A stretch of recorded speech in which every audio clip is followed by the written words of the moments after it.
Welcome to this edition of Gift of Light, where hints and clues on celebrating life with Jesus Christ will be given. One of America's most translated authors, Ellen G. White, has given us excellent principles for premarital issues, marriage issues, and parenting. Today, our special guest is a family sociologist, Dr. Willie Oliver. He is married, has 2 adult children, and has been around the globe conducting workshops and seminars and lectures on this wonderful topic called marriage. Welcome, Willie. It's good to be with you. There's an expression that I want to begin today's segment with, that before marriage, there should be more romance, let me put it this way. Before marriage, there should be more analysis and less romance. And after marriage, less analysis and more romance. What do you say to that? Well, that's an interesting comment, and I'd have to think about it a little bit, but yes, indeed. What happens is that before marriage, premarital couples are usually excited and spend most of their time just being romantically involved, and not a whole lot of thought is given to the person that they're in relationship with. And after marriage, that's all we do. We just think about, oh, how is this marriage going? And I'm not sure that this person is doing what he or she should be doing. But right now, since we're talking about premarital, I would say that premarital couples need to spend a lot of time paying attention to the person that they're going to be married to. Invariably, that doesn't happen. More time needs to be given to making sure that the person you're selecting to spend the rest of your life with is an individual that has values like you do and is going in the same direction. But we see premarital couples together all the time. And sometimes every time you see one, you see the other all day long, 7 times 24. So what kind of time are we talking about? Well, it's important for premarital couples to be thoughtful and to take their time. Invariably, what happens is that they're not very thoughtful, and they're just excited about the fact that they've found someone they believe they love and they have feelings about. Well, we often hear them say it's real to the puppies, puppy love. Well, you're making it sound like one has to go to school and study like you do for geometry and trigonometry. Well, you know, I am not suggesting that they need to become mathematicians. I am suggesting, though, that if they're involved in puppy love, it may lead to a dog life. And so they want to be careful about that, you know, and be more thoughtful and take their time. Ellen White states in Adventist Home something very important that all of our viewers need to pay attention to. She says, greater caution should be exercised in entering the marriage relation, a relation which affects future generations and the future life. Instead of this, it is often entered upon with jest and levity, impulse and passion, blindness and lack of calm consideration. Indeed, they just have feelings and their hormones are pumping, and you know, it's a part of the developmental process of human beings, but it's a lot more than that. So it's no Las Vegas excitement. Let's do it now. Let's get married. I love you. You love me. That's all we need. Well, we need a lot more than that. Here's what social science research suggests, that when individuals take the time to go through a process of premarital education, they inform themselves of what they're going to do before doing it. It's like learning to drive. You know, you don't just get in a car and drive. You go to driver's ed and get someone who is an experienced driver to teach you the mechanics of driving. I suggest that before young people or anyone who's going to be married gets married, that we should have some kind of structured premarital education. Well, some people say just live together. Then you get to know each other well. And if you live together, you can understand this, that, and the other. So wouldn't that be sufficient? Not quite. The truth is, social science research tells us that people who live together before marriage, when they get married, they divorce at much higher rates. Wow. And the reason being is that marriage is like no other relationship in the world. Sounds serious. It is very serious. I'm suggesting, again, when it comes to premarital education, that you go to someone, a trained counselor, or if it's your pastor, he or she needs to be trained to share some inventories so that you can find out what your strength areas are and what your growth areas are. but some kind of diagnostic that tells you where you are in your relationship and what points you need to grow on before you decide to take this step. Well, that's good. It's important. Is there another quotation that she raises or suggests for us? Well, she talks a lot about some other issues, and that is invariably young people who fall in love, they just want to get on with it, you know, and Christians who are trying to remain chaste and not sleep with each other, they think that, well, let's hurry up and get married. Well, Paul said it's better to marry than burn. That's true. But you can really burn up altogether and have not anything to do with your marriage. Well, that's true. Well, here's That's what true. Ellen White has to say All right. in Ministry of Healing. She says something very important. She says, early marriages are not to be encouraged. A relation so important as marriage and so far-reaching in its results should not be entered upon hastily, without sufficient preparation and before the mental and physical powers are well developed. You know, That's deep. well, it is. And basically what she's saying is allow yourself to grow up. Here's what. Well, I'm grown at 18. I can go to war. I can fight. Well, I can drink. the fact that your country says that you're old enough to be shot at doesn't mean that you're old enough to process the reality and responsibility of marriage. Oh, okay. All right. Marriage is for adults. Okay. And here's what social research tells us, that the center of judgment is found in the prefrontal cortex of the brain. Wow. Repeat that again. That's deep. The center of judgment is found in the prefrontal cortex of the brain and not fully developed until age 25. 25. That's correct. So that if you get married before your judgment is fully in place, you may have some consequences, you know. And so, as Ellen White says, take your time. Go slowly. Go easy. No rush. So I like Mary at 18. Harry likes Susan at 18. But by the time they're 21, they may have changed in their preferences, their likes and dislikes. Indeed. And someone who might be in college is saying, well, what if I find someone, you know, at the beginning of college? Should we date through college and then get married after? I say get to know people, you know, have a wide circle of friends. Don't become so exclusive so quickly. I'm not even thinking that people should get married straight out of college. Now, there's some people who do, and I'm not saying you shouldn't. I'm just saying you'll do much better if you have more judgment in place. But if you are saying that we have to get to know someone, if I spend 6 months with this lady, 6 months with that lady, then they call me a player.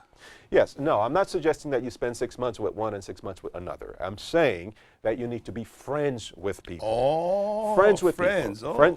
Friends with people. Okay. You know, and not be in a hurry, because the truth of the matter is the more deliberate you are, the more judgment you have, the better your marriage is going to be.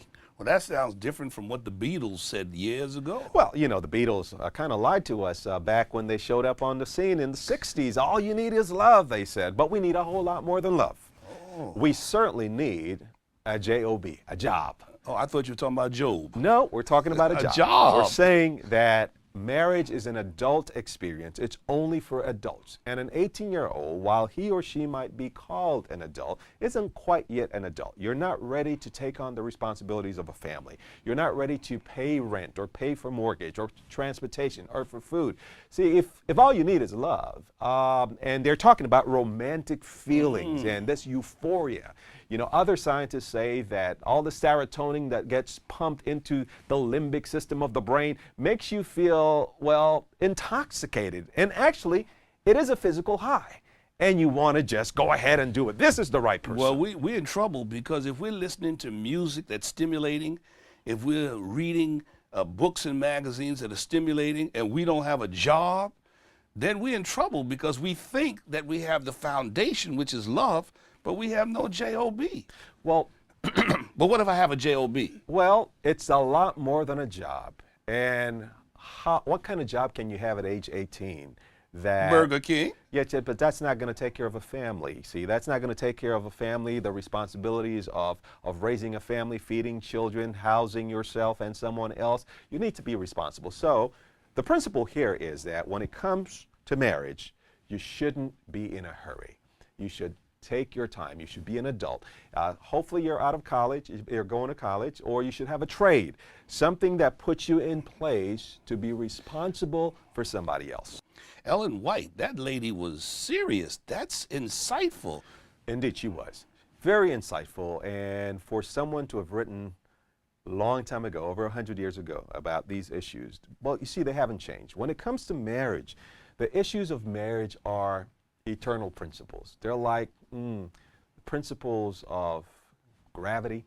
You know, gravity is the same 1,000 years ago and 1,000 years from now. So you're saying that whether one lives in South America, if one lives in Europe, Africa, China, they're basic principles to the human species, to human life, to humankind. That's correct. And I understand as a sociologist that people marry at different stages of life depending on their culture.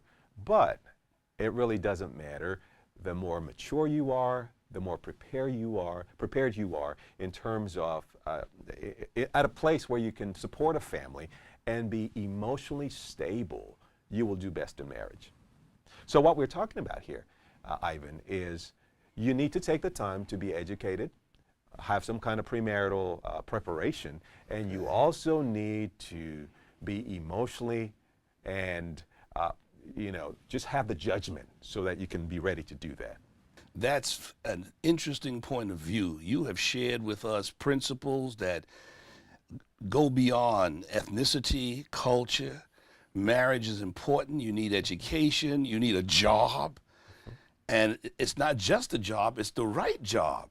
And that's very important in this day and age where things are technology. You need a trade. You need something to take care of that family. That's right. Well, stay with us. We will be right back. We are visiting today with Dr. Willie Oliver, a noted sociologist of marriage and family. And we have some interesting things to share with you in the next segment. You don't want to miss it. Stay with us. We'll be right back.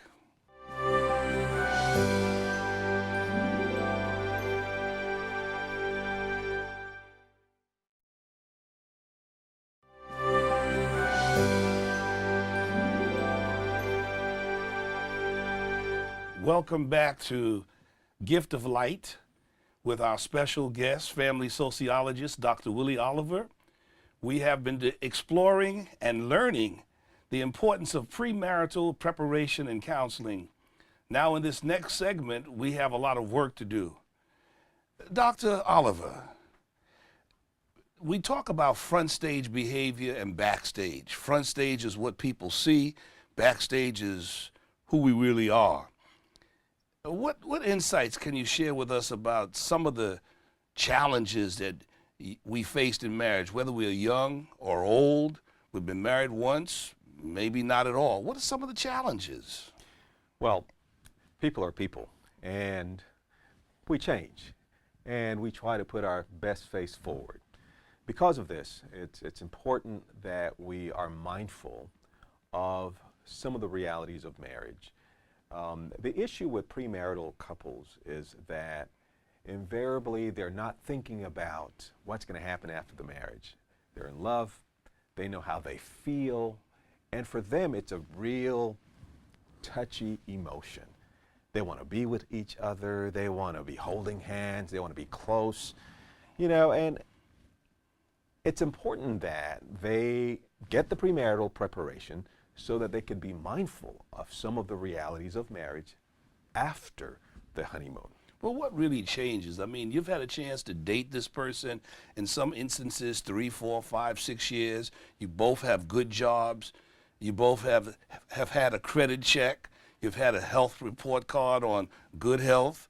So what really is going to change except that, maybe you get a little tired, you get sick, routine things? Well, I'm hoping, you said something about dating 3 or 6 years. I'm hoping no one is dating 3 and 6 years.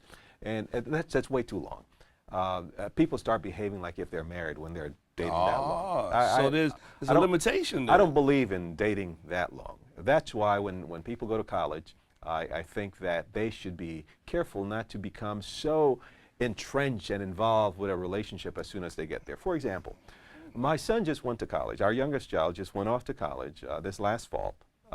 He's a freshman in college. Now he's at the end of his first year in college.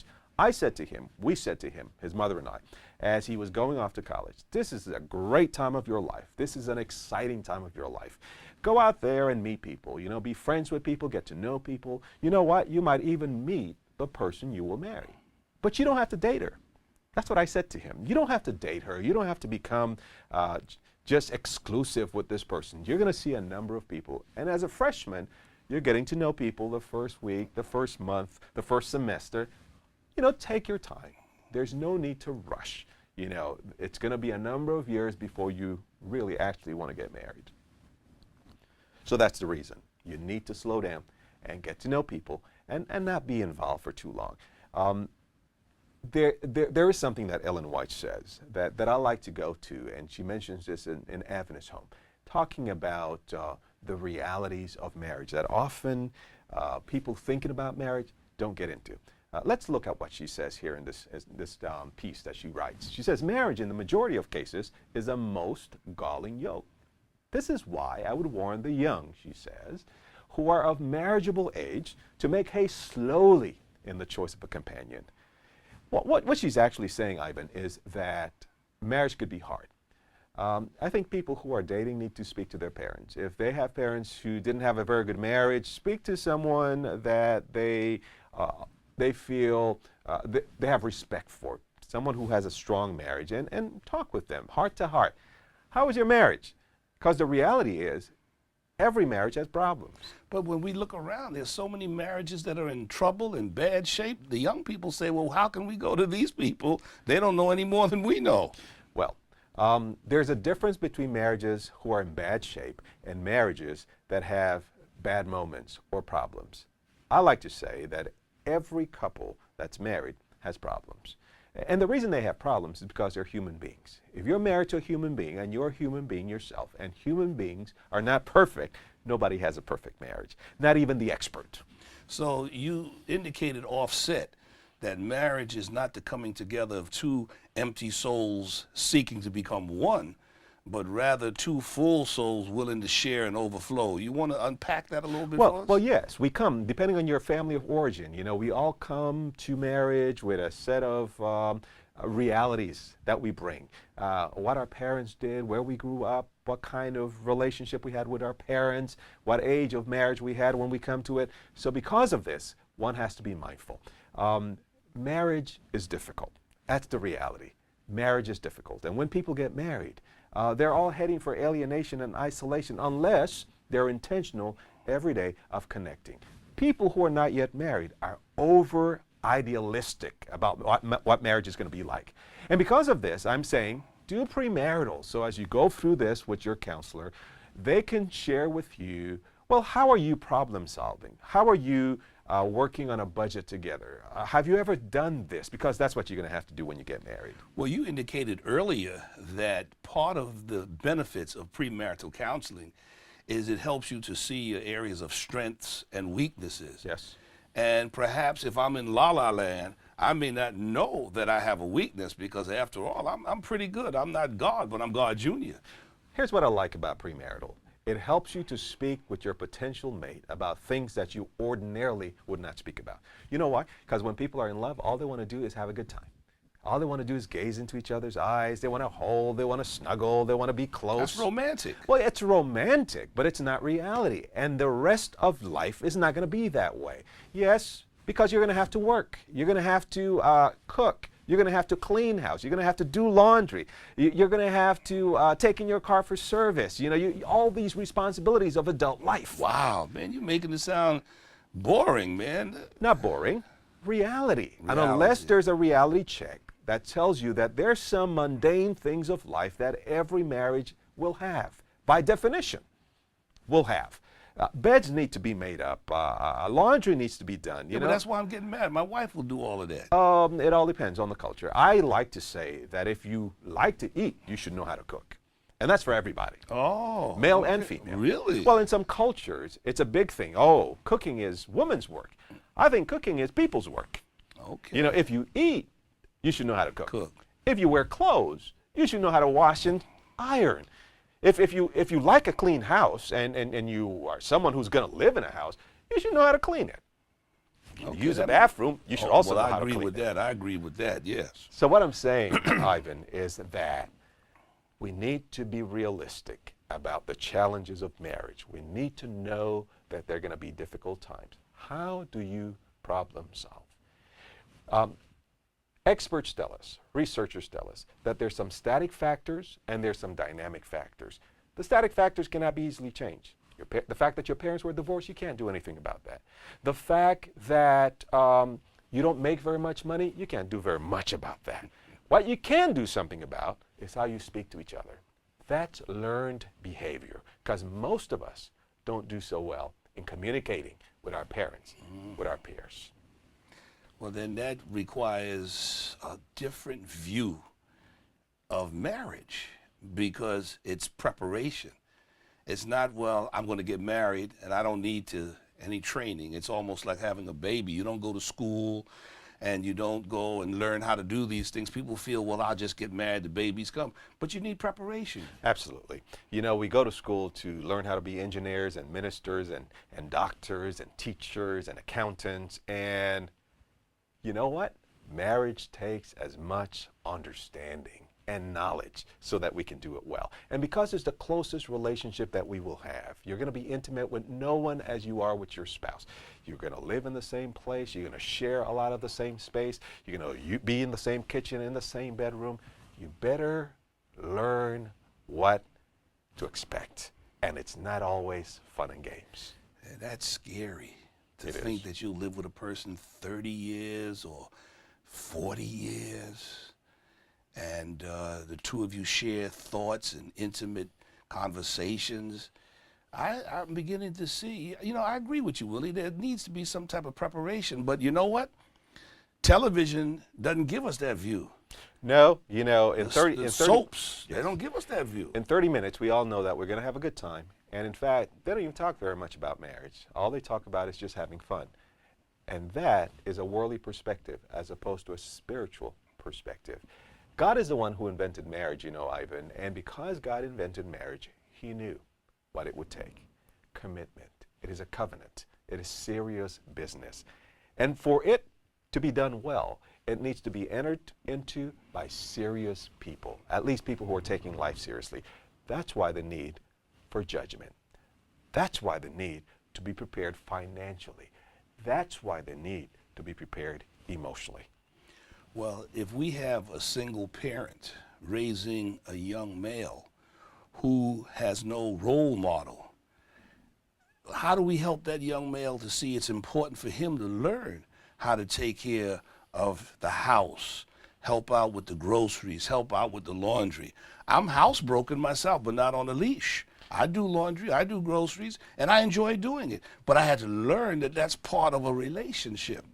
Well, the truth of the matter is, because we have no perfect families, whether you have a father and mother or not, you know, it's more challenging if you only have one parent.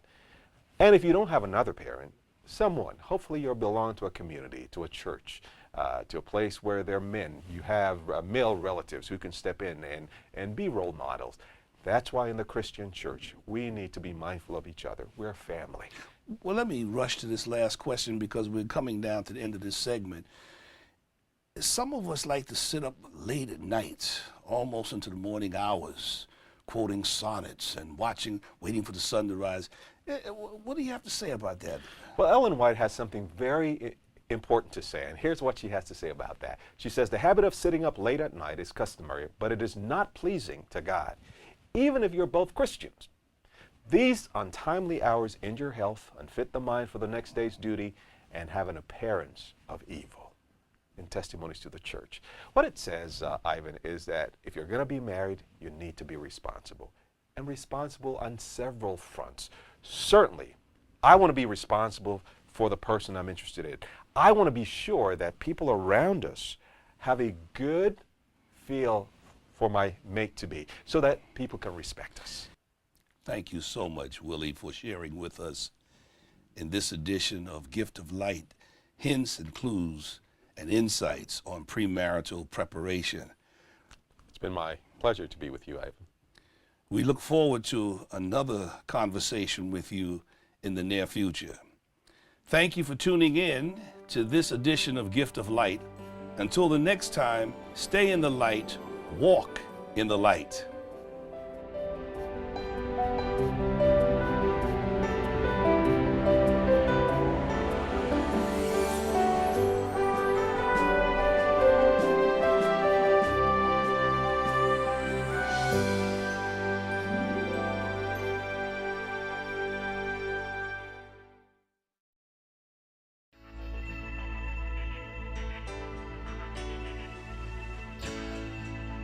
This program was brought to you by the Hope Channel Network, thanks to the generous support of viewers like you.